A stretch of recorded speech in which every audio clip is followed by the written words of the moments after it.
नाज़रीन, पेरिस को दुनिया मोहब्बत का शहर कहती है। आईफल टावर, रोमानवी गलियां और कैफ़े, लेकिन अगर आप उसी पेरिस की ज़मीन को खोदें तो तकरीबन 200 मील से ज़्यादा लंबी सुरंगों का एक खौफनाक जाल मिलता है। इन्हें पेरिस कैटाकोम्स कहा जाता है। 18वीं सदी की बात है जब पेरिस के कब्रिस्तान भर चुके थे। लाशों की बदबू, बीमारियां और खौफ शहर में फैलने लगा था।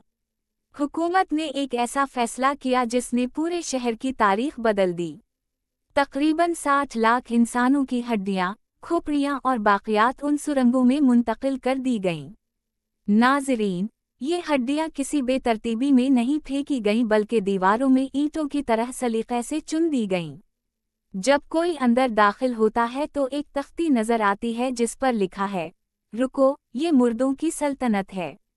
कहा जाता है कि यहाँ कुछ लोग रास्ता भूल गए, कुछ कभी वापस नहीं आए और कुछ ने दावा किया कि इन्होंने सरगोशियाँ सुनी हैं, ऐसी सरगोशियाँ जो जिंदा इंसानों के बस की बात नहीं।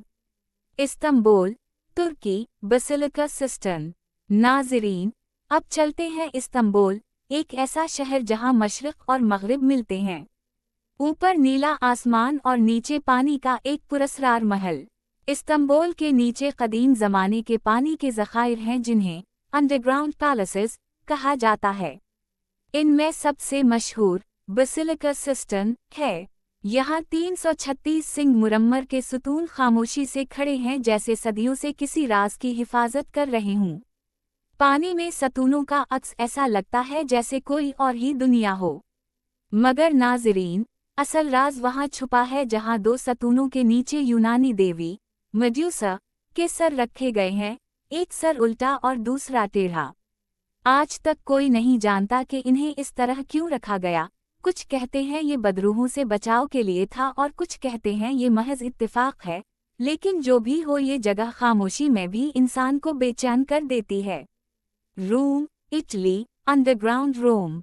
नाज़रीन, रोम को कहा जाता है कि ये एक शहर नहीं बल्कि तारीख की परतों का ढेर है, जैसे लज़ानिया की एक तह के ऊपर दूसरी तह और इसके नीचे तीसरी। ज़मीन के नीचे बादशाह नीरो का अजीम उश्शान महल डोमस ऑरिया सदियों से दफन है। एक ऐसा महल जिसकी दीवारें सोने और कीमती नक्शवाओ निगार से सजी थीं, मगर वक्त हर चीज़ को मिट्टी में मिला देता है। उसी ज़ेर ज़मीन रूम में क्रिश्चियन कैटाकोम्स भी है जहाँ इब्तिदाई ईसाई जुल्म से बचने के लिए छपकर इबादत करते थे। यही सुरंगें उनकी इबादत गाह भी थीं और कब्रिस्तान भी। तंग रास्ते, अंधेरा और खामोश कब्रें, कहा जाता है कि यहाँ आज भी कभी कभार कदमों की आवाज़ें गूंजती हैं। London, UK, Churchill war rooms. अब आते हैं लंदन, एक जदीद शहर मगर इसके नीचे एक जंगी दुनिया छपी है। दूसरी जंगे अजीम के दौरान जब लंदन पर बम बरस रहे थे, तब विंस्टन चर्चिल और उनकी काबीना इन्हीं ज़ेर ज़मीन कमरों में छप गई थी। ये कोई आम पनाहगाह नहीं थी बल्कि एक मुकम्मल कमांड सेंटर था। यहाँ किचन था, सोने के कमरे थे, नक्शे थे और खुफिया पैगामात भेजे जाते थे। नाज़रीन, हैरत की बात यह है कि आज भी ये कमरे वैसे ही महफूज हैं जैसे जंग के दिनों में थे, यूं लगता है कि वक्त वहीं रुक गया हो। नाज़रीन, दुनिया के ये शहर हमें ये सिखाते हैं कि जो हमें नज़र आता है वही सब कुछ नहीं होता। कुछ कहानियाँ ज़मीन के नीचे दफन होती हैं, कुछ राज अंधेरे में सांस लेते हैं और कुछ तारीखें खामोशी से हमें देख रही होती हैं।